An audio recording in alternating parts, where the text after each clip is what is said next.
Bugün 24-may 2025-yil Makirız shoplarimiz pishdi. Ko'chatimiz 3-yil bo'yi ekilganiga 3 yoshli ko'chatimiz mana shopdalar.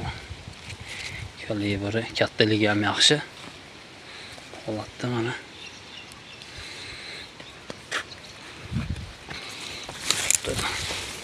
Qilgan mevalari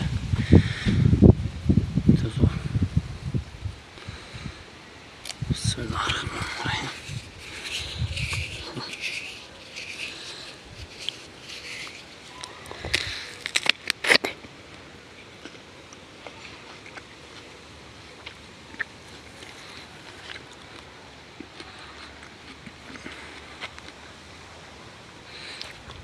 Buni ko'chatdan ko'padir qo'yamiz. Boq qilaman degan dehqon akalarimizga numeri qo'yib qo'yamiz videoga.